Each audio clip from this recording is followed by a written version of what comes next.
Good morning, goeiemorgen, assalamu alaikum everyone, and welcome to the TOGI Higher Education webinar series.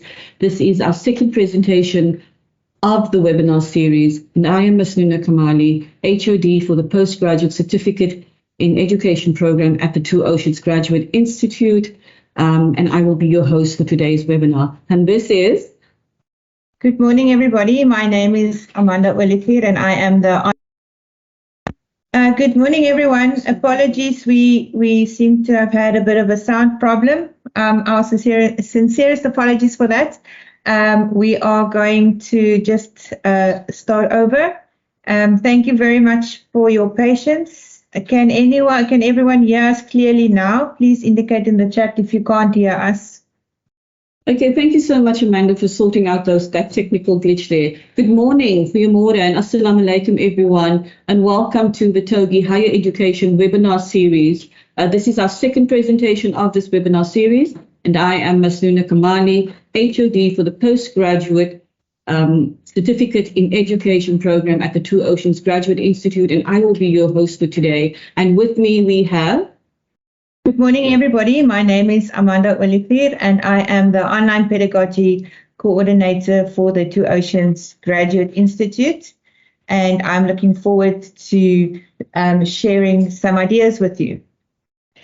Amanda, I like the painting that you did of us that's on the opening slide. Did you paint this yourself? I did, Masnoenah. I clicked the button myself. This is an AI-generated painting that took about 5 seconds. So I took a picture of Masnoenah and I that was taken at the Year in Function last year. And within minutes, I could turn it into a Matisse-inspired painting or a Van Gogh. So if you want to know how to create paintings like this, please stay tuned. Thank you so much, Amanda, and thank you for joining us today to talk about the impact of artificial intelligence on online pedagogy, its implications for online and or distance learning in higher education and education in general. Now, Amanda, before we dive into the topic regarding the impact of artificial intelligence on online pedagogy, please tell us and everyone out there what we mean by online pedagogy and how this is presented at the Two Oceans Graduate Institute. That is a great question, Masnoenah.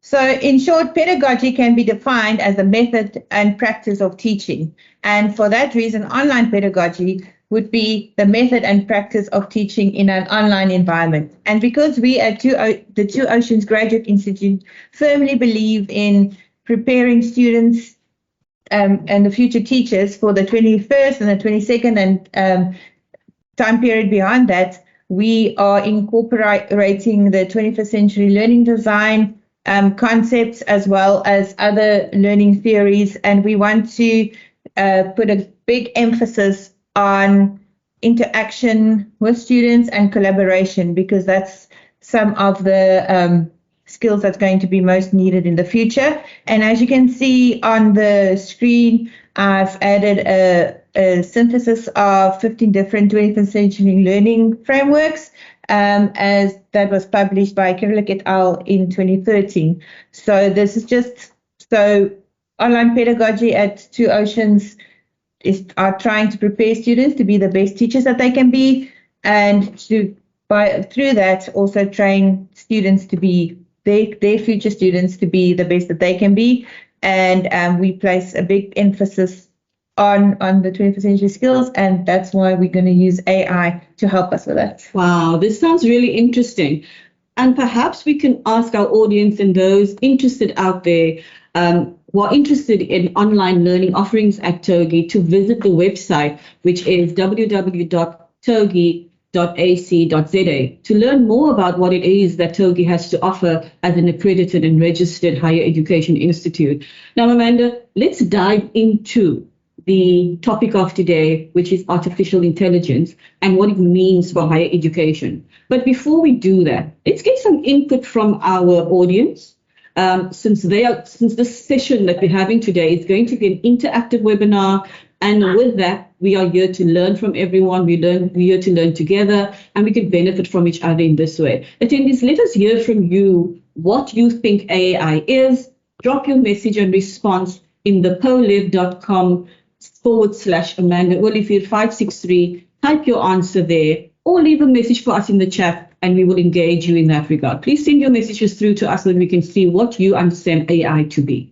Thank you very much, Nadra, for pasting the link in the chat for us. You are welcome, because we thought that maybe not everybody would have access to the chat. So for that reason, we've created a Poll Everywhere poll as well. But you are more than welcome to add a comment in the chat or go to Poll Everywhere.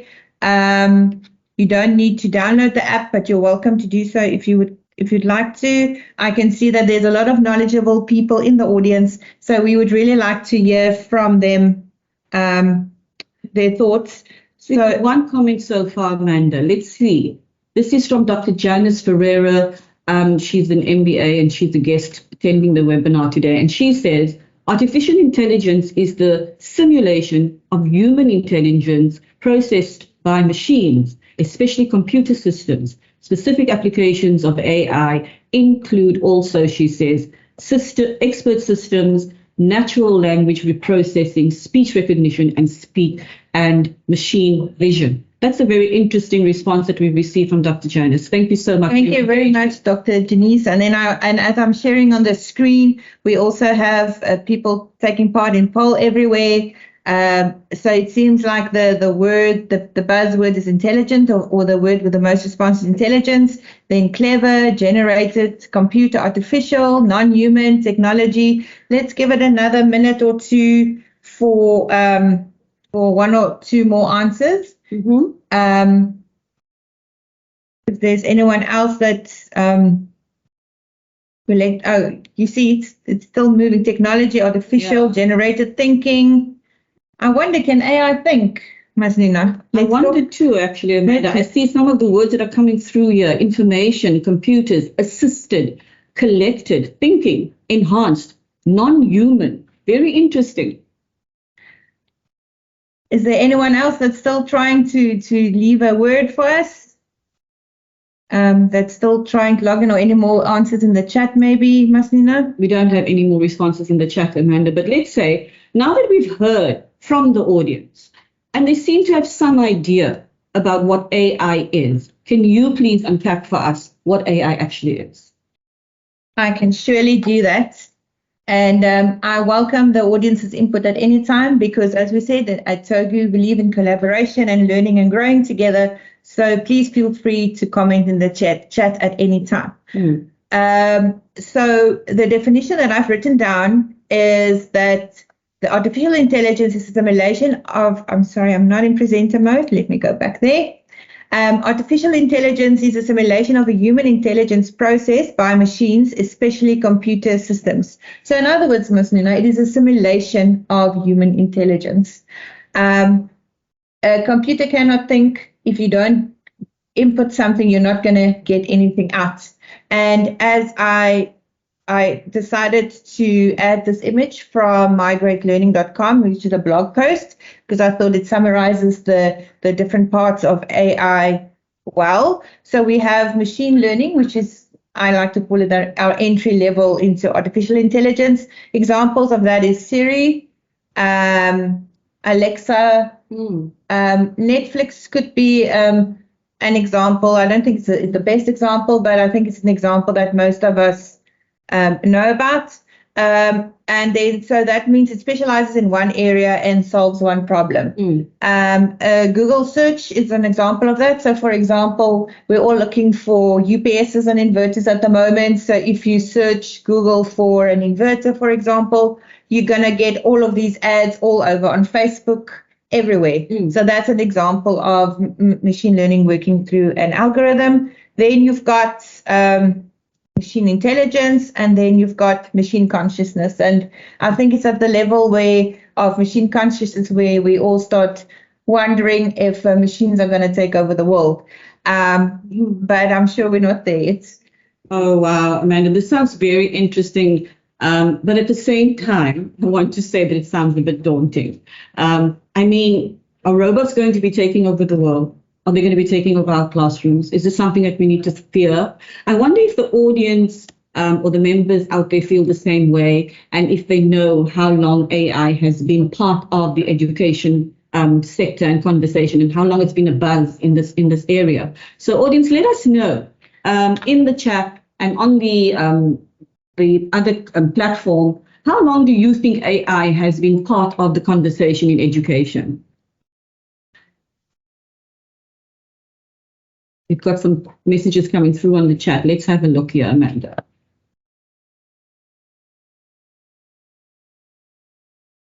Apologies, everyone. The poll everywhere has been activated now. So you please vote. If you're on poll everywhere, please vote. Do you think it's been around since the 1940s, 50s, 60s? We've got one vote for the 1960s. What's going on in the chat? Someone said it makes me think of the movie Bicentennial Man. I don't know when that movie was released, though. Okay, so there's one. Yeah, 17% of the votes are for the 1950s, then 1960s, 1970s, and then 33% is for the 2000s.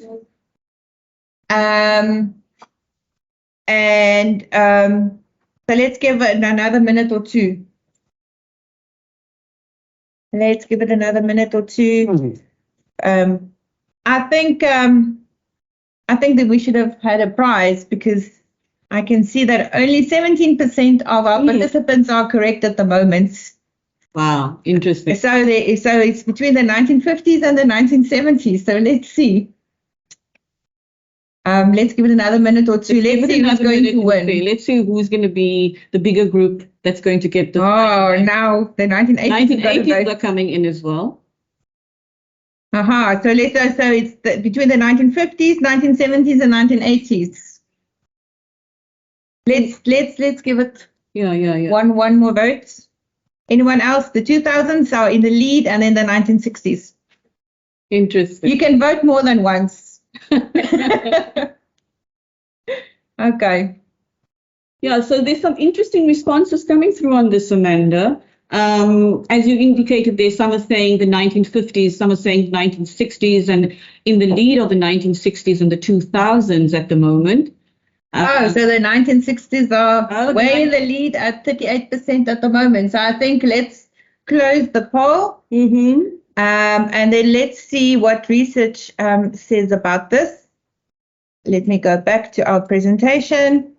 So the answer is artificial intelligence in education, AIED, has been around since the 1970s. And I must say, when I did my research last week and earlier this week, I was shocked that the 1970s are 50 years ago. Because in my mind, if I think of the 50 years ago, I think about the 1930s or the 1940s. So thank you very much also for our librarian, Mr. Tendai, who assisted me with getting some articles. I've included this in the Wakelet. So the two examples that I've added here are from 1970. The one on the left is from 1970, and the one on the right is from 1977. And actually, AI in education has played a big role, especially with language education. So here are some examples of AI in education: personalization, tutoring, grading, feedback on course quality, meaningful and immediate feedback to students, research fields, learning analytics, educational data mining, emerging technologies for teaching and learning. I'm not going to unpack all of this because we don't have enough time, but as I've mentioned, we have created a whole Wakelet with a lot of information for you, and I'm going to unpack one or two of these elements. Before I unpack that, I would just like to differentiate between AIED and EdTech. Most of us have heard of EdTech before, which is educational technology, and then the other acronym is AIED. So AIED is artificial intelligence in education, and as you can see, I've added an example of the SAMR model, which is used for enhancement and transformation, especially in educational technology, and AIED plays a very important role in this. So at the entry level, you've got, before I start with that, a slogan that's often used in EdTech and in AIED is, what is easy to measure is also easy to automate. So, and for that reason, we can use, there's a lot of education is about measuring different elements. So for that reason, we can automate a lot of things. So at the bottom line, the substitution, tech acts as a direct tool substitute with no functional change. For example, a calculator or dictionary.com. And I know at TOGI we are using glossaries, etc. Apologies, our power just went off, so we have load shedding. So if there's a bit of a break, apologies for that. But the UPS and everything has kicked in. And then the second step is augmentation, where technology augments the tools. So an example of that is a Google search, as I mentioned before. If you search, it's kind of machine learning and predicting what would happen. Then you go to modification, which is where you have your learning management systems. ThingLink is an example of an application where you can video record something and then add pins in the video to give students more information if they hover over it. The example that's used here is Edmodo, which is a form of a learning management system. At Two Oceans, we're using Moodle as a learning management system, so that can also be here in the area of modification. And then we have redefinition, where tech allows the creation of new tasks, where you can create a book, and it's also where the chatbots and different other AI aspects come into play. This article by Bronner that I've referenced at the bottom, I think is really worth reading. You're welcome to have a look at that. And now I want to go over to an example of how AI is used in our daily life or in our daily life as teachers. Moodle and other learning management systems also has learning paths built in to their systems. An example of a learning path is at the top left, you can see there's a black or a darker color learning path where all the students start at point A and end at point Z. This is the old traditional way of teaching. BS in the picture below that, we have user behavior. So it becomes more flexible. So as you can see, the basic or the entry level learning path is atop the darker one, where you start at point A and point Z. That is the curriculum that's planned by the lecturer, where they want to achieve a certain goal. But then, as you can see, there are 3 different options of reaching the same goal in this image. So student A would perform best by following the first black line.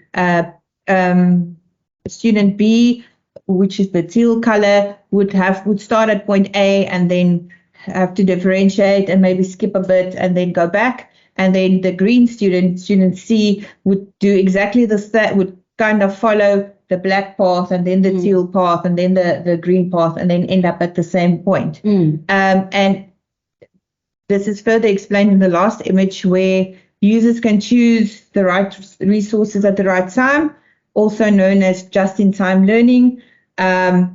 So the lecturer can make certain things available to everyone, but the student can choose which would suit them better. And then as the learning management system follows what the student is doing, it can adapt the learning path of that specific student to serve the student's best needs.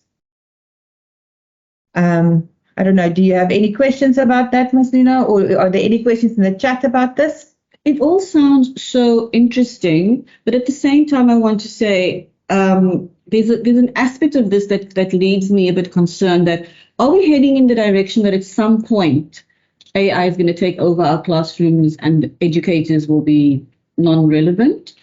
Perhaps our audience feels the same way. Perhaps you can ask them what they think about that, Amanda.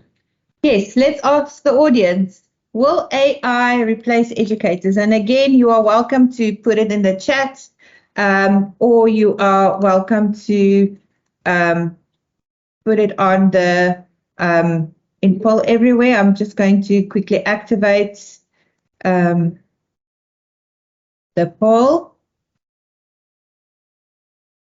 Okay, so yes, no, or not sure. Do you think AI is going to replace educators? So there's a overwhelming chats coming through, some messages in the chats coming through. 100% says no at the moment. 33% says yes. Let's see.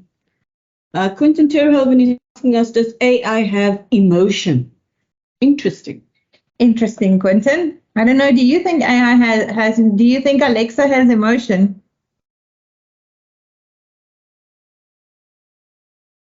Okay. Tendai says no. AI comes to enhance processes and provides better insights through analytics and better integration of data. Quentin says no, AI does not have emotion.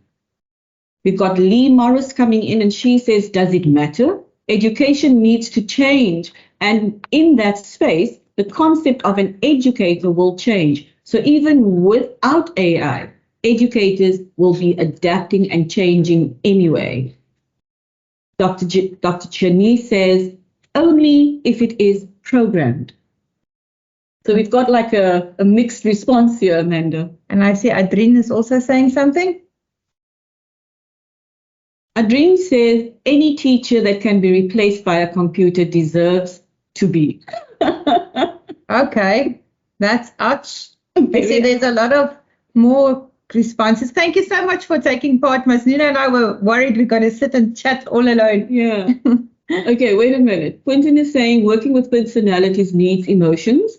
Tendai says technologies will not offer the sociological and human face to education. Sarah Pridgen says, I would think basic teacher action functions would be replaced, especially within the online space.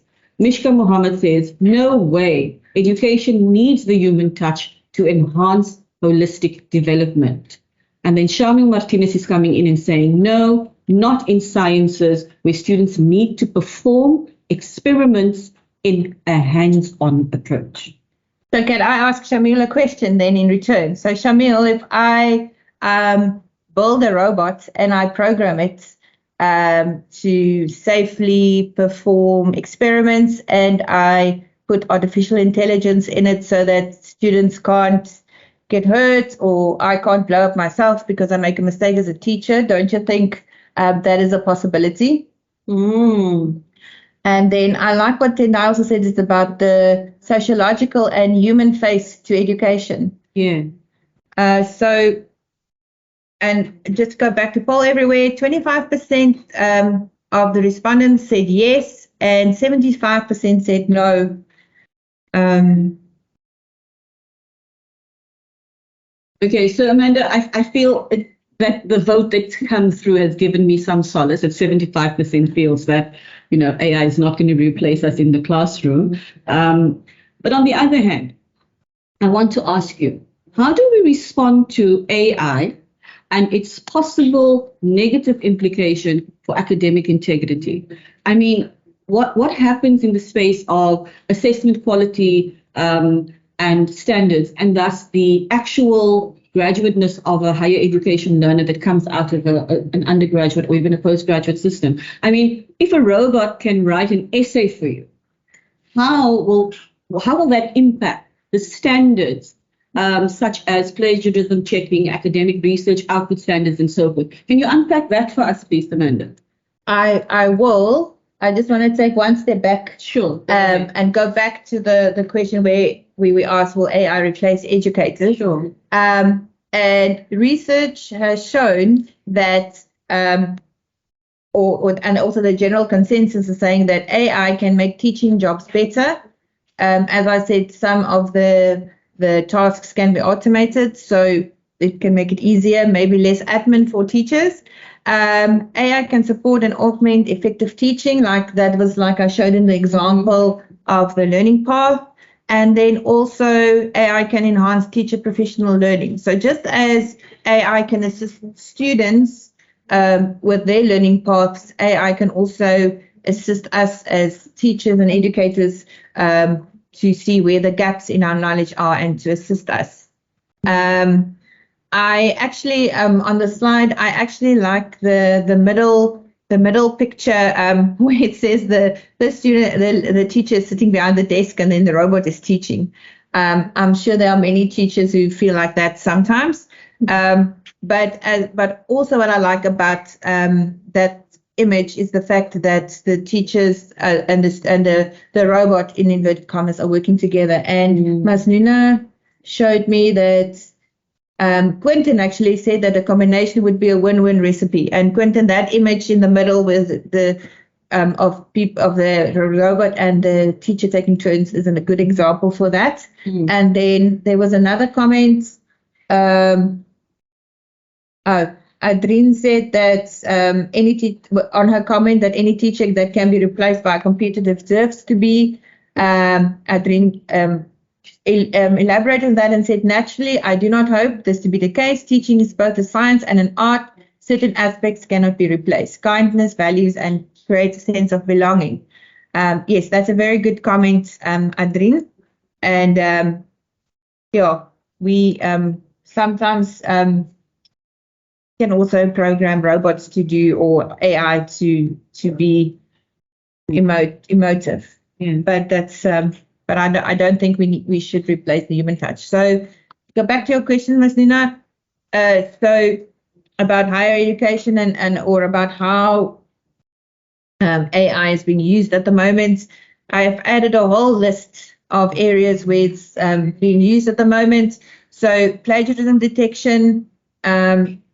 At the moment, there are programs that can measure similarity and a similarity index, and also can compare against other forms of information. So that's available. Exam integrity. So there are also proxies and programs available to check that.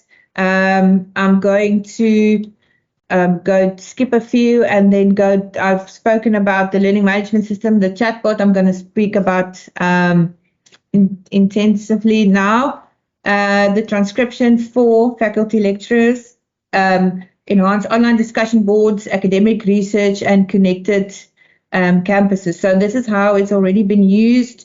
We use Power BI. We use other automotive AI systems to do student enrollments as well. Actually, TOGI has just switched over to an automotive system, so that makes our lives easier.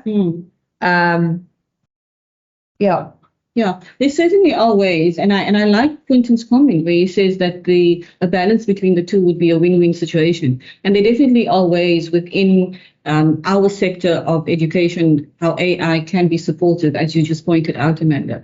So it all is starting to make real sense for me, and it does ease my mind of it. I wonder if our audience out there have heard about an app called ChatGPT. Audience, let us know if you have heard, or if you have used the app ChatGPT, and what your thoughts are about it. This is one of the sort of buzz apps that's out at the moment that students are using and even educators are using. Let us know if you know about it and if you've used it, and what your thoughts are on it. Because I heard that ChatGPT is going to write all our lesson plans for us, Masnoenah. We're not going to have any admin. So I would like to see what the audience thinks. But while we wait for them, I see there's a number of other comments.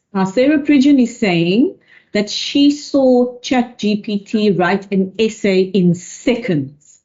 The essay demonstrated hot and involved an intelligent and flawless discussion using in-text citations from the text in question. Oh, Amanda, that's very interesting. And then Amber Clark says, yes, there's a potential for both good and bad use of AI in the classroom and in education. Okay, I see there are no responses yet on Poll Everywhere. Oh, Lee wrote. Lee Morris has replied and she said, yes, I've seen it and I've used it to write case studies, basic programming, and script writing. It's absolutely amazing. But it is important that we understand how to engage with it and the types of questions to ask to receive the correct data. For example, yes, it can write a lesson plan for you, but the way that you instruct it to do so is what we need to learn. Interesting. That's very true. There's some more comments coming through. Louisa Stoker says, yes, it was astounding. People are loving ChatGPT, Amanda. Fiona Beale says, it is very difficult to get onto the website. When I did get onto it, I did all sorts of exciting things with it. It could be a great aid if we use it correctly. I know that there are a few ChatGPT experts in the group, and I would appreciate it if you can share some of your insights with us. I don't want to call out your names, but if you can please share with us what you've experienced. Yes, Lee.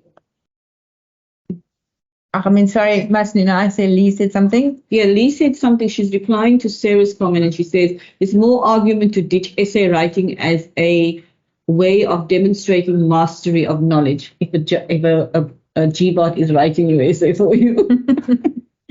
Yes. Interesting. Anyone else? Yes, some more. Yeah. Okay, so for those of you in the audience that haven't experienced ChatGPT yet, or that hasn't interacted with it yet, America is asleep at the moment, except Dr. Janice. She's joining us from Silicon Valley. So I think if she's not on ChatGPT, we should be able to get in. But just for a plan B, I've decided to record some of the interactions with ChatGPT, and then if there's time, we can try and go online. I struggled the whole of last night to create these videos for you because, as I say, America is awake, but I managed to do it early this morning. So ChatGPT, I took this from their own website. It says it's a chatbot launched by OpenAI in November 2022. We are currently running on GPT-3, and GPT-4 is going to be released shortly. And at the top right-hand corner, I've added the link to the OpenAI chat to the website, and I will share it. It's shared in the Wakelet as well. And I've added this picture saying how to improve your work with ChatGPT, because there's a lot of people making a lot of money on how you can write prompts for ChatGPT and how it can help you to do certain tasks. I must say, personally, I struggle with writing learning outcomes quite often. And over the last week or so, I've asked ChatGPT to assist me with that. And as I will demonstrate later on, you do need to look at the information, but it's a good starting point. And then, so this is the first video I would like to show you. I've asked ChatGPT a question, and let's see what it's on. So this is the interface. So I asked it, what is ChatGPT? I've asked it that question. And then the answer is, you have to click submit. And then the answer is, ChatGPT is a natural language processing chatbot based on OpenAI's GPT language. It's similar to what I've just explained to you. But as you can see, it's only 3 sentences. And because it's a chatbot, you need to use prompts. So I hear people saying it's writing a whole lesson plan. It's writing a book. I've heard someone saying that it wrote a whole novel. That is possible, but then you have to write the correct prompts. And the way I interact with ChatGPT and how it's helping me with lesson planning is to just write the different parts of the lesson, just give it prompts and then allow it to assist you further. The next video that I want to show you is I asked ChatGPT, will AI replace teachers in the classroom? So basically, I'm asking the chatbot if it thinks, because it's not a he or a she, it thinks that it would replace people in the classroom or teachers. And here is the answer. Oh, yeah, I'm sorry. I skipped the slide. So no, AI will not replace teachers in the classroom. So Masnoenah, you don't have anything to worry about. And here it also further explains that AI has the potential to assist teachers by providing assistance in activities such as grading. I spoke to someone the other day who did a lot of research around AI and the usage of it in the classroom, and they asked teachers what is the one task that they would want AI to take over from them, and then they said marking, and then they asked students the same thing, and then students said homework. So the teachers are on the one hand complaining they've got too much homework to mark and the students don't want to do homework. So then if we can automate this and let AI take over, maybe we should rethink why we give homework and why we do certain things. The last question I asked it, and I would like you to just take notes of the answer specifically, is I asked it, since when has AI been implemented in education? Yeah, so just look at the answer and see if you agree with the answer. AI has been implemented in education since the early 2000s. Early applications included using AI to create personalized learning experiences, assess student performances, and provide personalized feedback to students. So from what we've seen in our research, we found out that it's been available since the 1970s. And the reason why I've included this example is because we, as educators, we also need to vet the answers and measure it against what we know.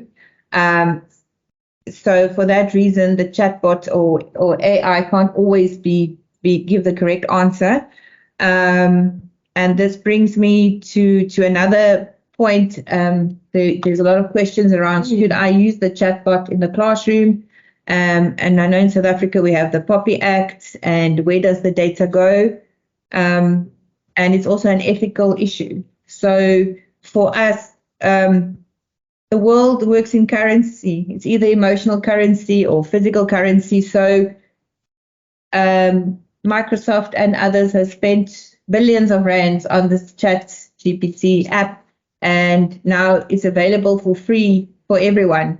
So we need to ask ourselves, why is it free for everyone? So at the moment, we are the big corporations' guinea pigs, because if you sign up for ChatGPT, it's asking for your name, your email address, it's asking for your telephone number, so it knows who you are and what type of questions are you asking. So there's a big debate. I know some of you are on the WhatsApp groups of educators and other forums where people are talking intensely about our students' safety using AI and all of the chatbots that's available at the moment.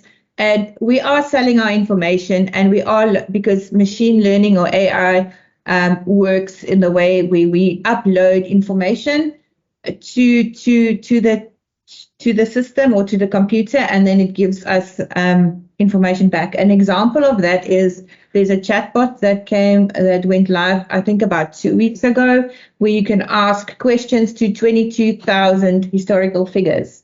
So amongst other people, you can ask questions to Hitler. You can even ask questions to Jesus. And the way how they taught the chatbots was they uploaded all the speeches of Hitler. So the chatbot learned how Hitler would have responded, and the same with Jesus. They uploaded Bible verses and words that he said.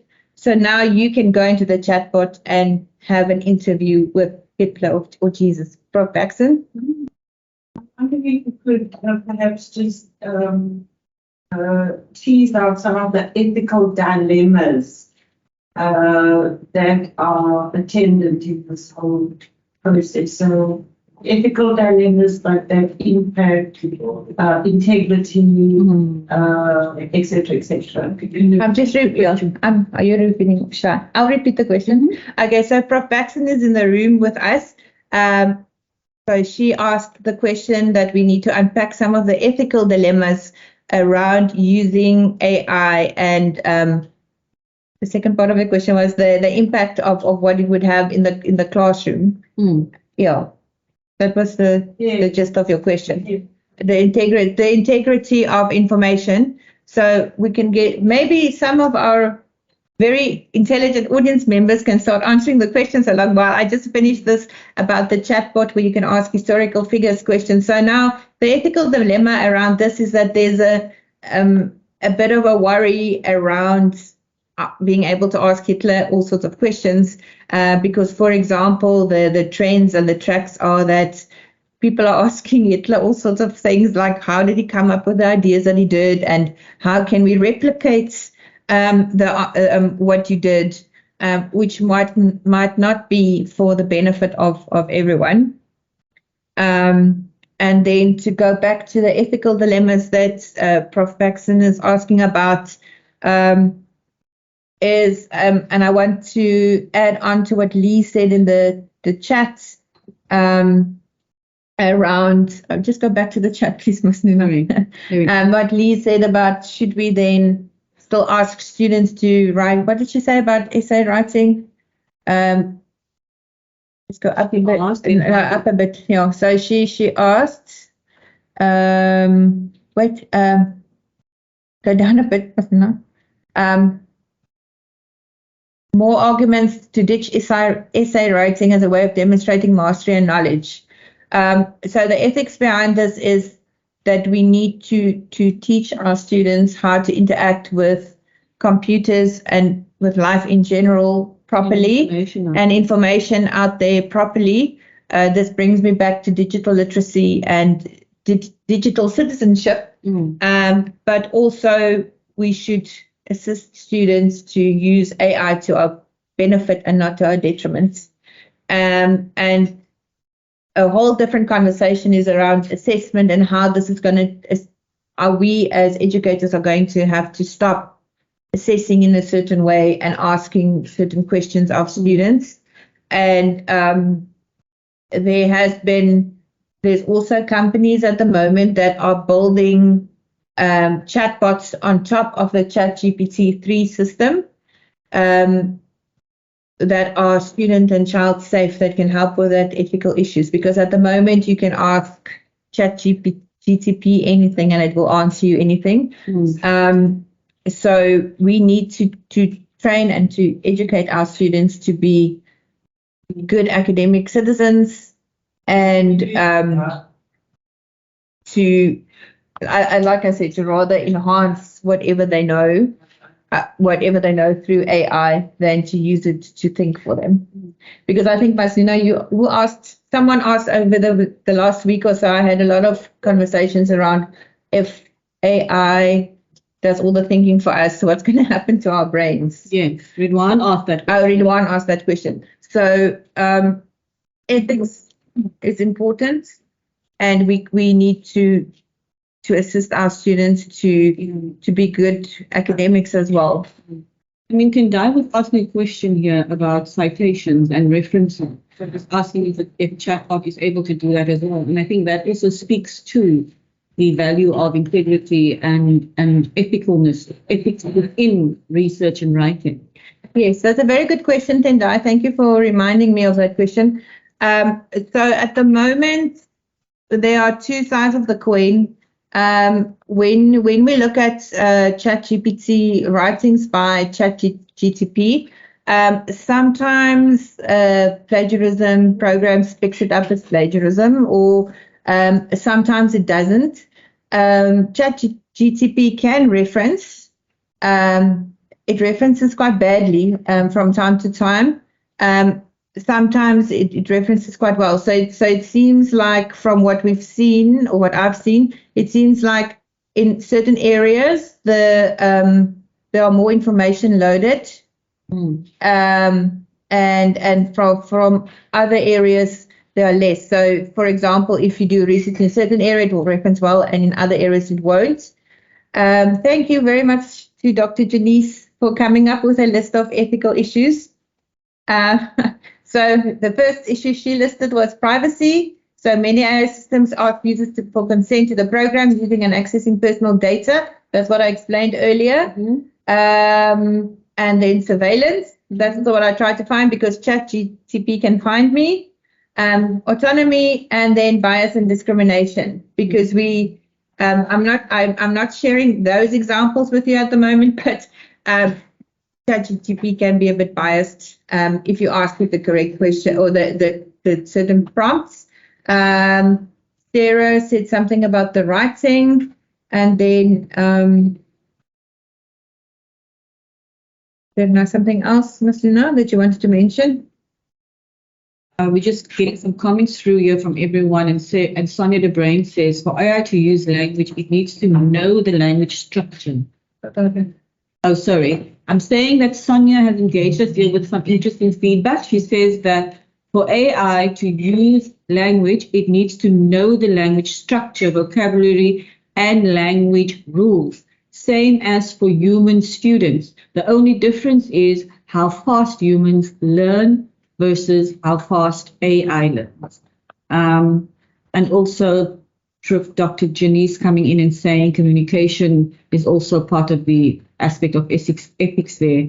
And Alexander Bryan saying that essay writing provides a certain academic discipline which requires higher order thinking, and maybe higher order thinking will be transferred to interaction with AI.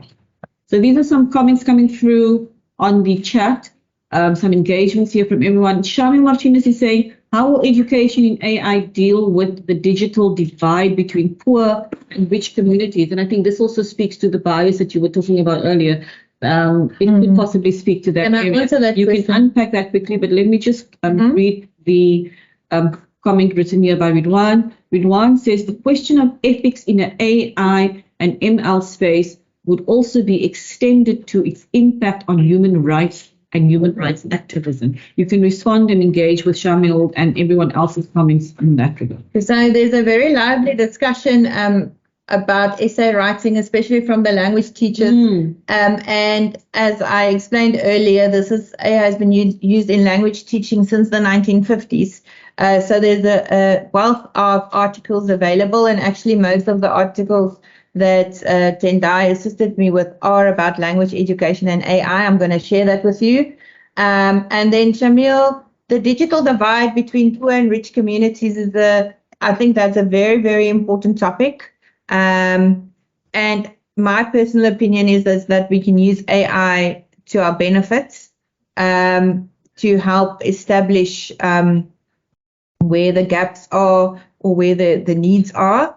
And I have seen there's actually an example here in the Western Cape of someone using AI to assist her in a certain community to identify the needs of the parents and the students in the school. I will share that information with you. What was Ridwan's comment about machine learning? Yes, so Ridwan mentioned that the question of ethics in AI and the artificial intelligence and machine learning space can also be extended to the impact on human rights and human rights activism. Yeah, so this just brings me back to the whole digital citizenship idea that we really need to teach ourselves, equip ourselves, and equip our students to be good digital citizens, because this is the way we are going. Because we've mentioned a lot of examples, but an example of using AI in a bad way, in the wrong way, if you think about Internet of Things, where you can activate your fridge from your phone from somewhere else. Me as a child could maybe be upset with my parents and then turn off the fridge, and then everything in the fridge can go bad. For example, that people have the power to do that. So we need to make sure that we assist our students with that. Yeah. Amanda, this has all been very interesting and very, very engaging, and we've learned so much today. We have come to the part of our webinar series where we're almost at the end of our session today. We have about 10 minutes left. And what I'd like to do now is just check if there's anyone from our audience who has any specific questions for you. So let's hear from them. Let's hear from our audience if they have any questions, and then we can respond to those questions. Audience members, please post your questions in the chat box if you have any questions for Amanda. Thank you. Or any responses or any nuggets of knowledge, because we all can learn more. Oh, Prof. Baxton, do you want to come here, Prof? I was hearing the feedback that came here because it was too much. But I'm wondering whether or not it's questions directly to you, or whether it's questions that we can generate for further discussions. Here we go. Because I think it's going to be really important. I mean, you are the expert at the moment, but I think there are critical questions as teacher educators that we need to ask ourselves about the interface between what we've been talking about and the implications that it has for the work that we do. I think while we've talked about the ethical dilemmas, I don't think we've unpacked them sufficiently. And TOGI is going to have to come in here, issues of plagiarism, issues of language construction, as someone has said, and robots become quite intelligent to mask. So how do we detect whether it's the student's voice or not the student's voice at some point? So I think I would really welcome questions that we collectively going to think about and work towards trying to resolve. You want to repeat the question? Yeah, so what I'm understanding from Professor Baxton is that she's asking us, and the audience as well, to put forth questions that we as TOGI can collate and consider, and as a community consider and think about and respond to, not just by way of here on this webinar, but even at a later stage, think about them, gather our thoughts around them, and even publish some works on them. Amanda, what do you think?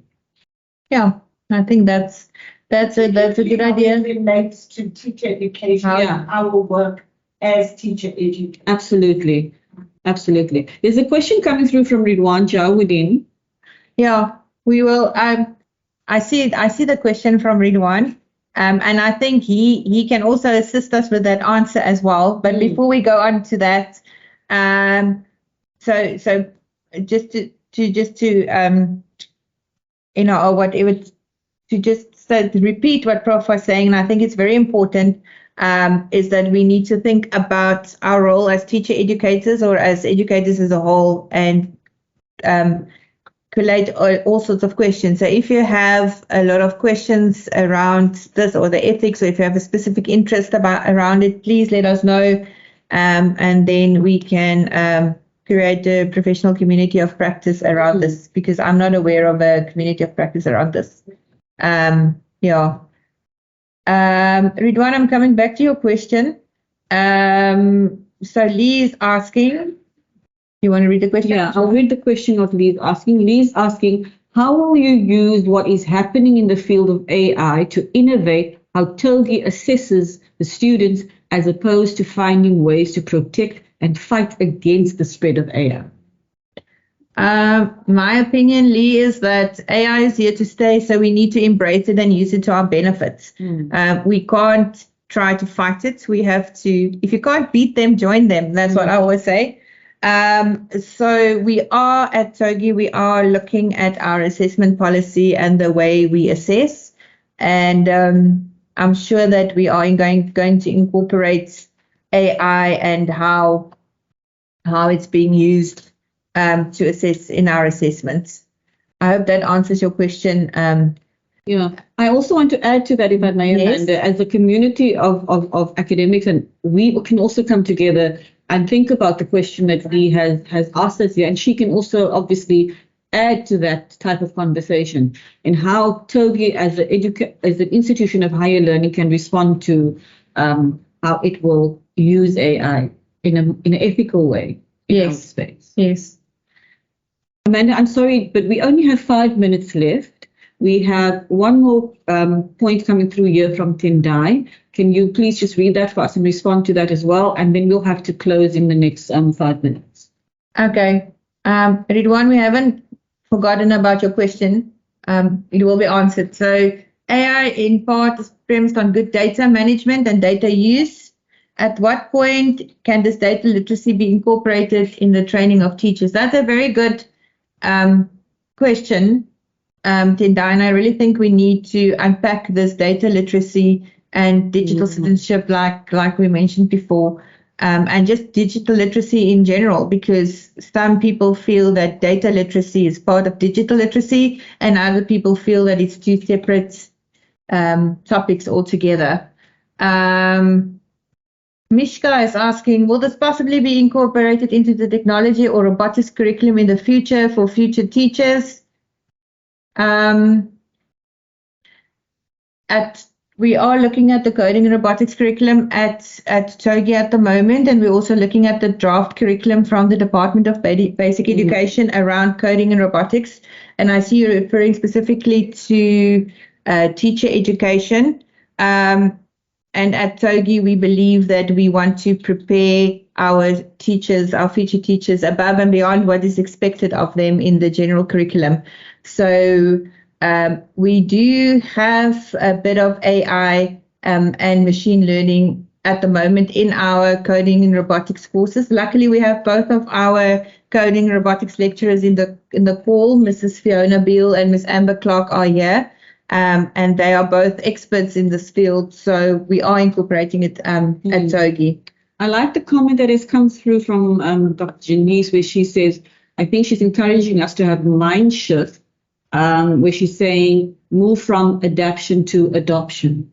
So that's an interesting way of looking at it. And then Adrian van As is saying, at TOGI, we must be creative. There is much more that students can do than just write essays. Thus, we need to think strategically. Luckily, there are already ideas on this, and we must change our thinking. Okay. Very encouraging. Jean has a last question, and then we have to sort of comment. Just a comment that maybe the generation of questions, if somebody could extract them, because they can be quite useful for us in planning professional development spaces. Yeah. So maybe rather than trying to respond, let's generate questions. Yeah. Okay.